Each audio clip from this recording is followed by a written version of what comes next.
আশাকে নিয়ে এই প্রথমবার বিথিয়াপুর বাবার বাসায় যাচ্ছি দাওয়াত খাইতে। গতকালকে রাতে হঠাৎ করে ফোন দিয়ে দাওয়াত দেয় এন্ড আজকে সবাই মিলে একসাথে যাচ্ছি। যাওয়ার আগে আপু কিছু বাজার করে নিয়ে যেতে বলে, আপুর পছন্দ মতো সব বাজার করে নিই।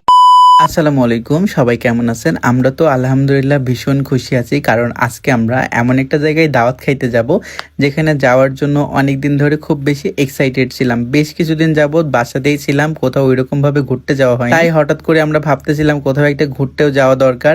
এন্ড ফাইনালি আমরা একটা দাওয়াতও পেয়ে দাওয়াত খাইতে তো যাবো, সুন্দর করে রেডি হয়ে বের হয়ে গেছি। তখন আপু ফোন দিয়ে বলে কিছু বাজার লাগবে, এর জন্য আমরা একটা সুপার শপে ঢুকে পড়ি এন্ড যেটা লাগবে সবকিছু আমি এখান থেকে কিনে নিব। আমাদের একমাত্র একটা আস্থার জায়গা বলতে পারেন এই সুপার শপটা, যেখানে সবকিছু আমি টাটকা পাই এন্ড পছন্দ মতো নিজের পছন্দ মতো সবকিছু কিনতে পারি। আমাকে লম্বা একটা লিস্ট হাতে ধরাই দিছিল, ফোনে মেসেজ করে দিছিল, আর সেই লিস্ট অনুযায়ী আমি সকল কিছু কেনাকাটা করতেছি। আমি, শামীম ভাইয়া, মেঘলা আপু, নাদিম, শ্রাবণ, আশা সবাই মিলেই মূলত দাওয়াত খাইতে যাচ্ছি। বড় একটা ট্রলি নিয়ে নিছি এন্ড ট্রলি ভর্তি হয়ে যাচ্ছিল। দেখলাম আস্তে আস্তে বাজার করতে করতে ভাবতেছিলাম বাইকে এত কি করে নিব। আমরা যেহেতু 3টা বাইক নিয়ে যাব তো প্যারা হবে না, সবাই অল্প অল্প করে নিয়ে নিলেই সকল বাইক নিয়ে আমরা একসাথে যাইতে পারবো কোনো রকম সাইড ইফেক্ট ছাড়াই। যারা ফুল বডিটাকে একদম ধপধপে ফর্সা করতে চাচ্ছেন তারা চাইলে কিন্তু গ্লুটা ক্লোজিন পিঙ্ক জুসটা খাইতে পারেন। এটার মধ্যে 5000 গ্লুটা পাওয়ার মিক্সড করা আছে, যেটা আপনার ফুল বডিটাকে 100% ন্যাচারালি ফর্সা করবে। আমরা যেখানেই থাকি না কেন আমাদের রেগুলার রুটিনের সাথে কিন্তু এই জুসটা অবশ্যই থাকবে, এবং এই জুসটা খাইলে কিন্তু মুখের যত সব দাগ আছে, কালো দাগ আছে, বা শরীরে যে কোনো কালো দাগও দূর হয়ে যাইতে পারে। বিউটিওয়াল কালেকশন ফেসবুক পেজ থেকে এই জুসটা সবসময় আমরা নিয়ে থাকি, যেটা আমার ক্যাপশনে মেনশন করা আছে। এখন অনেক ফেক পেজেই কিন্তু এটা পাওয়া যায়, শুধুমাত্র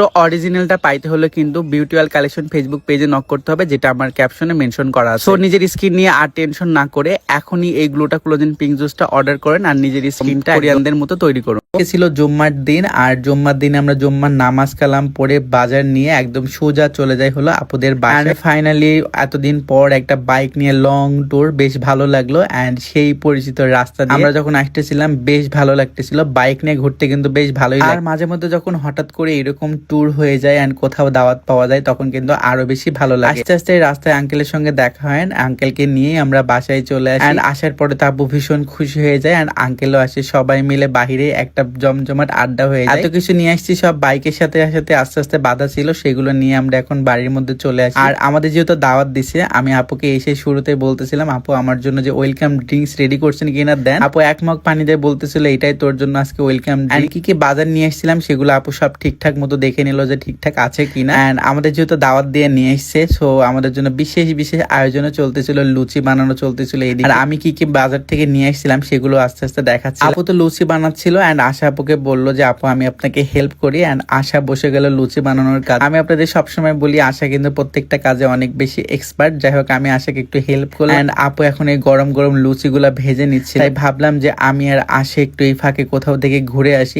আপুর বাসার চারপাই দিয়ে আমি আশাকে সুন্দর করে ঘুরে দেখাচ্ছিলাম। আমি যেহেতু আপুর বাসায় আগে বেশ কয়েকবার আসছি, এর জন্য চারিদিকের পরিবেশ আমি সুন্দরভাবে জানি। আশাকে নিয়ে এখন সুন্দর করে ঘুরে বেড়াচ্ছিলাম। গ্রামে ঘুরতে কিন্তু আমার ভীষণ ভালো লাগে, আমি আমার বাসাটাকেও ভীষণ মিস করি। আমার বাসা যেহেতু গ্রাম, আমি যখনই গ্রামে যাই তখন কিন্তু অনেক বেশি মজা করি। আর আপুর বাসায় যেহেতু আসছি, আশাকে একটু ঘুরাই না দেখালে গ্রামটা কেমন হয় বলেন। আপুদের সেই মাটির বাড়িগুলো ঘুরে দেখতেছিলাম। নওগাঁর আমার এই মাটির বাড়িগুলো দেখতে বেশ ভালো লাগে। এন্ড আজকে খাওয়া দাওয়া বা বাকি কি করছি সবকিছু কিন্তু আগামী ব্লগে দেখা। সবাই ভালো থাকেন, সুস্থ থাকেন, আর আমাদের জন্য সবাই বেশি দোয়া করবেন। আল্লাহ হাফেজ।